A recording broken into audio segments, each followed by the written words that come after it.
कहते हैं होली दिलों के मैल को मिटा देती है। अगर ये होली किसी खास मौके पर आए तो जश्न का मजा ही दोगुना हो जाता है।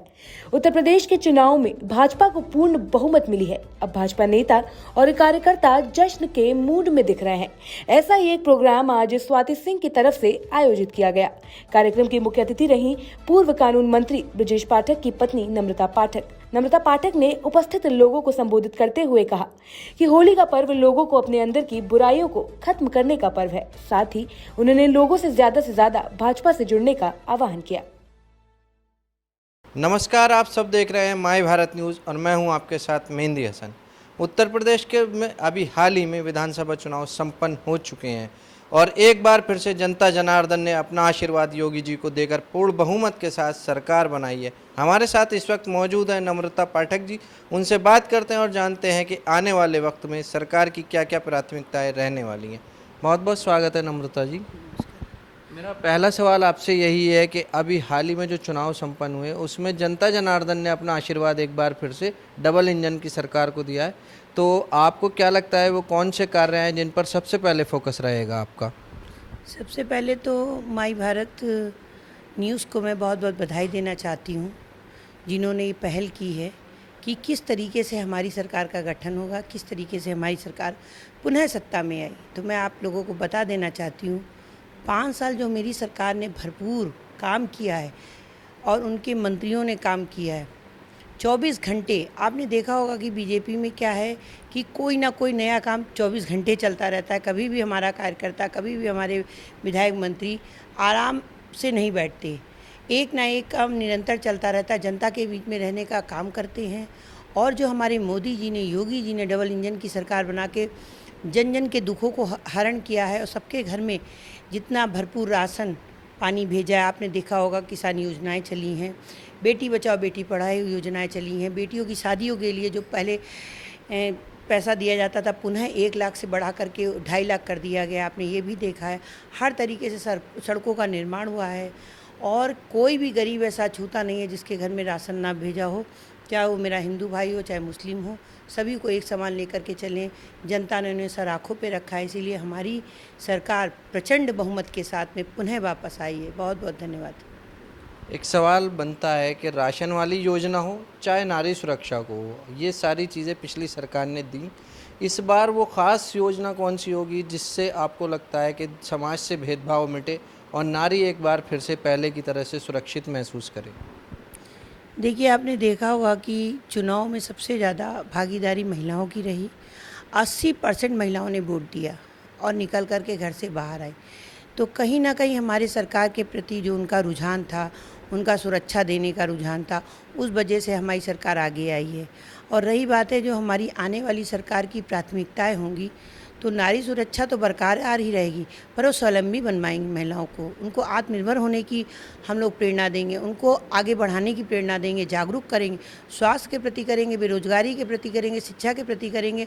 और आने वाले समय में सारी मेरी बहनें एकजुट होकर के अपने आत्मरक्षा के लिए तो लड़ाई लड़ करके और पूरी तरीके से आगे आ ही गई हैं। और उनके रोज़गार, जो महिलाएं रोज़गार करती हैं उसको आगे बढ़ाएंगे, जो नहीं करती हैं उसको इनसे जोड़ेंगे।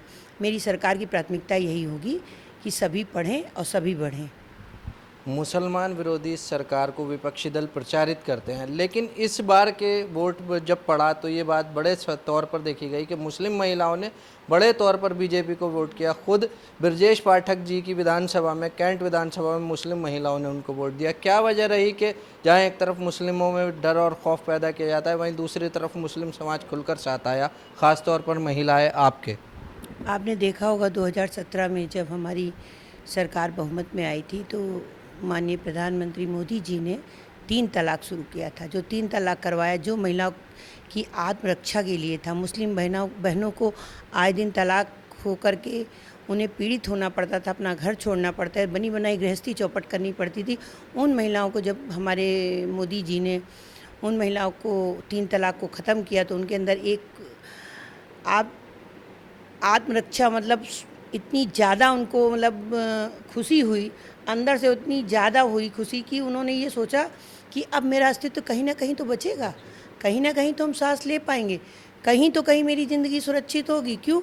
उनकी ज़िंदगी नहीं सुरक्षित होती थी। जब वो घर से निकाल दी जाती थी, पति तलाक दे देता था, तो मायके में भी स्थान नहीं मिलता था। इस कारण उन्होंने मोदी जी को अपनाया, उन्होंने सरकार को वोट दिया और इस बार भी हमारी मुस्लिम बहनों ने दिया। क्यों?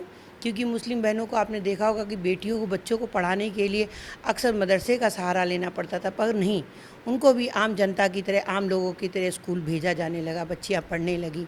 तो उनको लगा, और उनके घर में कोरोना काल में आपने देखा होगा किसी भी तरीके का रोज़गार बंद हो गया था, खाने के लिए सब मोहताज हो गए थे, पर हमारी सरकार ने इसको रोका नहीं। उन्होंने कहा कि कोई भी इंसान, मेरे यहाँ हमारी सरकार में भूखे पेट नहीं सोएगा, कोई महिला, कोई भाई नहीं सोएगा, चाहे वो हिंदू हो चाहे मुस्लिम हो। इस तरीके से हमारी मुस्लिम बहनों को लगा कि कहीं ना कहीं हमें अगर आगे कोई बढ़ा सकता है, अगर हमारे देश में हमारी रक्षा हो सकती है। क्यों? क्योंकि उनकी ये सोच थी कि हमने अपनी सरकार का नमक खाया है, उन्हीं को अदा करना है। इस वजह से हमें मुस्लिम बहनों ने भरपूर वोट दिया है। एक आखिरी सवाल है मेरा, खुद मोदी जी ने इस बात को चुनावी सभाओं में वादा किया, जो आवारा पशुओं की समस्या थी, किसान परेशान थे उनसे, उनको लेकर क्या करने वाली है ये सरकार? देखिए, सबसे बड़ी विडंबना हमारे उत्तर प्रदेश की है कि हम पशु पाल तो लेते हैं, पर उसकी रक्षा नहीं करते, उसकी केयर नहीं करते। सबसे पहले तो कमी हमारे अंदर है, हम सरकार तक बाद में जाएंगे। क्यों? हर व्यक्ति, पहली बात तो हर घर में एक गाय होनी चाहिए, कोई नहीं पालता। और जिन लोगों ने गाय पाल रखी है, उन्होंने क्या किया है, जब गाय को दूध देने का समय होता है तो वो लेकर के बेच देते, गायों को छोड़ देते सड़क पे मारा फिरने के लिए। मगर हमारी अपनी भारतीय जनता पार्टी सरकार है, वो पशुओं के प्रति, जो आपने देखा होगा आए दिन गाय कटने चली जाती, इस सब पे उन्होंने रोक लगाया। जब उन्होंने रोक लगा दिया तो जब रोक लग गया है तो आप देखिए, घरों पे भी लोगों ने गायों को नहीं रखा, सड़कों पे छोड़ दिया है उन्हें भूखे प्यासे तड़पने के लिए। पर उसके लिए भी माननीय मुख्यमंत्री जी ने, योगी जी ने इतना भरपूर पैसा दिया गौशाला को कि सब लोग गायों को एक साथ रख करके पाले। पर यह विडंबना हमारे लोगों में ही है कि उनकी सुरक्षा नहीं कर पाते, उनकी रक्षा नहीं कर पाते, उनका पेट नहीं भर पाते। इस कारण से हुआ है। मगर आगे हम लोग भी इसको चिंतित हैं। हम लोग इसके लिए एक कदम बहुत ज़्यादा उठाई है हमारी सरकार। गौशाला का जो निर्माण हम लोग करते हैं वो अपने लोगों के द्वारा ही करवाएंगे, जिसमें हमारी गौ रक्षा होगी। और जो किसान भाइयों को दिक्कतें होती हैं, आए दिन पशु उनके खेतों को चढ़ जाते हैं, उनको दिक्कतें होती, उस दिक्कतों को अब की हम लोग पूरी तरीके से संज्ञान में लेते हुए उनको पूरा करने का पूरा काम करेंगे। शुक्रिया बात करने के लिए हमसे।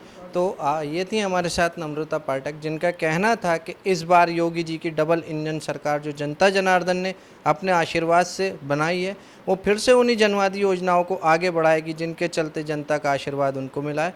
ऐसी ही दूसरी खबरों को देखने के लिए हमारे साथ जुड़े रहिए और देखते रहिए माई भारत न्यूज़।